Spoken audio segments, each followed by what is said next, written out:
in today's video, I'm gonna walk you guys through how I came up with my macros, what I'm looking to do, why, and I'm going to explain to you guys 2 different approaches to your macros. I am following a ketogenic approach. However, if I was not following a keto approach, I'm gonna show you the difference in what the macros would be and why.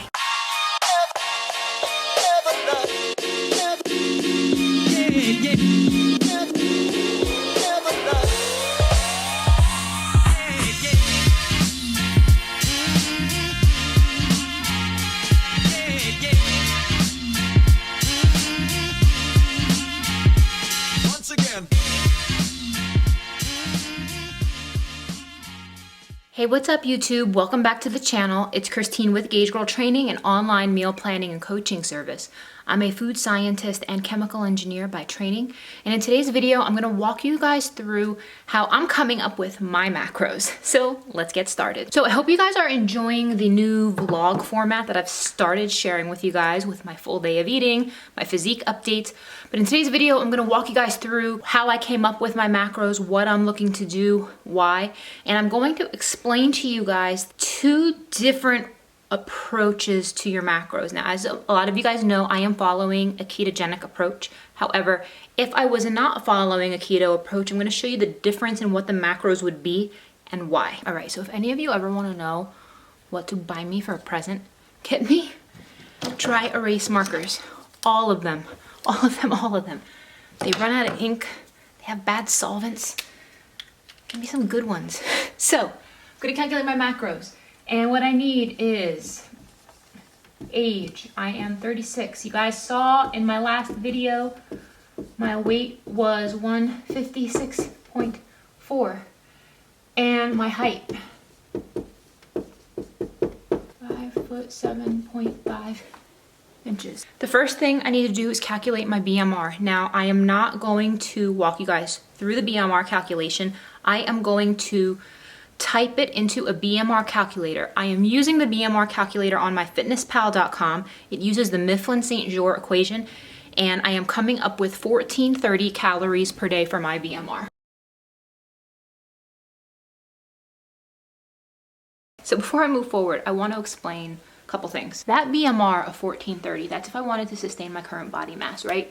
So what that means is, guys, I want to talk about BMR for a second. What a lot of people don't realize is that your BMR is just how many calories you need to function.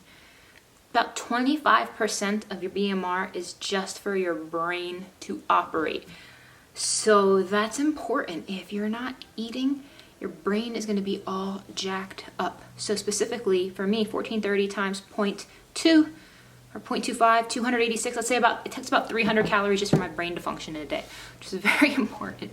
So the next thing we want to do is factor in my activity level. So I know in other videos I have given you guys some ratios and factors of how to figure out your activity level, but I'm going to show you guys another way that you can go about doing that. So first we're going to start with my total calories. Total calories, I said I'm going to be consuming 1,500 calories per day. Now, if I took a keto approach to my macros versus, I'm gonna call it Bodybuilder. So first we're gonna do protein, carbs, fat, protein, carbs, fat. So for keto, what I'm going to do is I'm gonna take 20% of my total daily calories by 1,500 is, so I'm gonna do 20% protein, I'm gonna do 5% carbs, and I'm gonna do 75% fat. This is what you need to be in ketosis. So that puts my protein at 75 grams, 0.05 times 1,500 divided by 4, 18.75 grams net carbs, and 0.75 times 1,500 divided by 9, 125 grams of fat. So just to know how I got this, what I did was I took 1,500 times 0.20, and that gave me the protein calories. I divided by 4 calories per gram of protein. So that's how I got this number. Here, for the net carbs, I took 0.05, so I took 1500 times 0.05. That gave me my carb calories. And then from there, I divided that by 4 because carbs have 4 calories per gram. And then for the fat, I took 1500, multiplied it by 0.75. That gave me my fat calories. I divided that by 9 because there's 9 calories per gram of fat. These are the macros. So protein, carbs, and fat. That is about what I would need to consume if I was doing a ketogenic approach. Now, if I was doing a bodybuilder style approach, it would be different, and I'm gonna explain why. One thing a lot of people don't realize, when you set up your macros for fat loss, you have to understand what fat loss mechanism you are orienting your body towards. The ketogenic approach says we are going to burn body fat because we're using fat for fuel. When we're using fat for fuel, it's much easier for your body to tap into stored body fat for fuel. When you go on a high protein approach, a higher protein, lower fat approach, which is more common in the bodybuilder community, you are burning fat using a different mechanism. That mechanism is your body utilizes a positive nitrogen balance from being high in protein. And when you're in a positive nitrogen balance, protein, again, is the only macro that contains nitrogen. Your body is able to utilize fat for fuel due to the positive nitrogen balance. So that is a big distinction. However, that's not going to happen if you're having too much fat on a high protein diet. It's not going to happen if you're having the wrong amount of those ratios on that style approach. So the first thing we're gonna do is we're gonna calculate my protein intake if I was doing that approach. The first thing you wanna do is figure out your goal weight. So let's just say hypothetically, I'm at 156.4, let's say I wanna hit 150. Now, if I'm 150 pounds, that does not mean I am 150 pounds of lean muscle mass. If I had to guess, I'm probably at around, 20% body fat, if I had to guess, in that range, maybe a little bit more, but like for argument's sake, let's just say I'm 20% body fat right now. So if I'm taking 156.4, assuming that only 80% of my mass is lean muscle, that would be at about 125. So if I'm assuming 1 gram of protein per body weight per day, I would be consuming 125 grams of protein. Now, that's where a lot of people get mixed up because they don't know their body fat percentage. Now, you could go a little bit higher than that. You certainly can. There are times when it's beneficial to, especially if you're trying to gain and add lean muscle mass.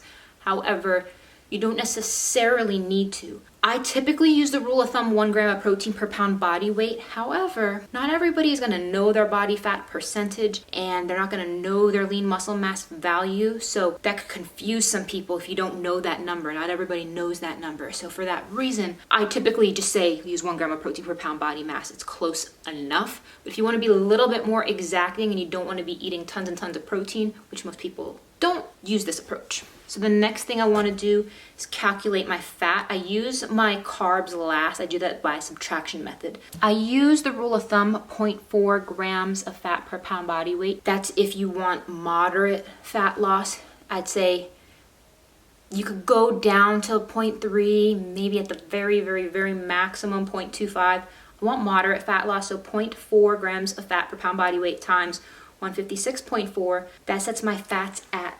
62.56. The next step is to calculate the carbs. In order to calculate the carbs, you got to do a subtraction approach. So you want to take the sum of the calories from protein, the sum of the calories from fat, subtract that from your daily calorie goal, and then take that value and divide it by 4. So what that looks like, I'm gonna walk you guys through it. This is, okay, times 4 calories per gram. This gives me 500 calories right here, okay? Now fat, 63 times 9 calories per day equals 567. So what I'm gonna do is I'm gonna take this 1500, subtract 500, and subtract 567. And that is gonna give me the calories I need for carbohydrates. So what that adds up to is 1500 minus 500 minus 567. That gives me 433 calories for my carbs. So then essentially I'm going to divide that by 4, because if I multiply this by 4, I'd get the calories.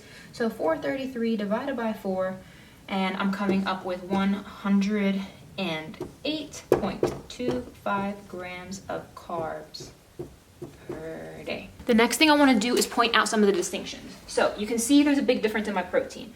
I have 75 grams versus 125 grams. My carb is a huge difference. 18.75 grams of carbs versus 108 grams. 125 grams of fat versus 63 grams of fat. So there's a lot of differences. Which approach is better? It depends. For those of you who have hard time processing carbohydrates, if you eat carbs and you feel like you just still need more energy, what may be happening is you may have insulin resistance. I have a lot of videos talking about insulin resistance. Google Gauge Girl insulin resistance, you'll be able to watch those videos. What that means is you're consuming carbohydrates, but the fuel from carbohydrates is not able to get to you on a cellular level. That happens because you consume a carb. Your blood sugar increases as a result of the carbohydrate breaking down. That's normal, that's a good thing. What happens is insulin is the hormone that takes that glucose molecule from your blood and transport it into the cell. If you are not able to get that glucose into your cell to break down into ATP for energy, you could be eating but still feeling hungry. For those of you who think you're losing your mind saying you're eating but you're still hungry, it could be because you have insulin resistance. This is common in people with PCOS. This is common people with type 2 diabetes, even sometimes type 1.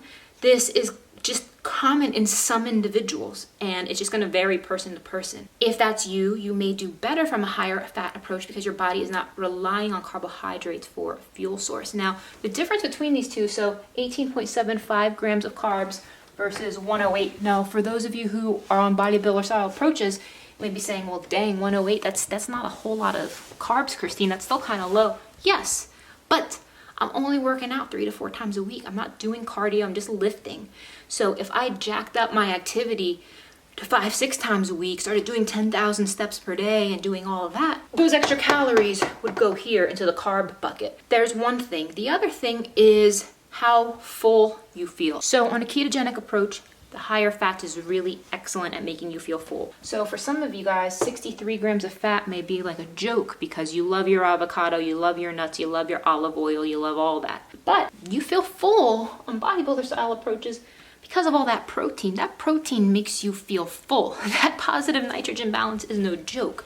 So which approach is better? It depends. It depends. I don't encourage you guys to look at keto as a fad diet. It is not a fad diet. It is something that you need to take seriously because it takes a little bit for your body to get into ketosis. It could happen within 72 hours. It could happen within 3 weeks. It depends on the person. It is intended to be more of a lifestyle change.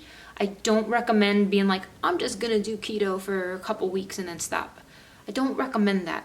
I recommend committing to it if you want a more sustainable way of eating. Now, I had interest in this approach personally, just out of curiosity for the food. I was shocked at how much I liked it, how much easier it was for me to lose weight, and how my energy was more sustainable because I have a really high appetite. I'm half Filipino. I could eat rice all day long with everything, with every meal. And I'm not talking like half a cup of rice. I'm talking like I could eat rice. So all that being said, with this approach, that's fine.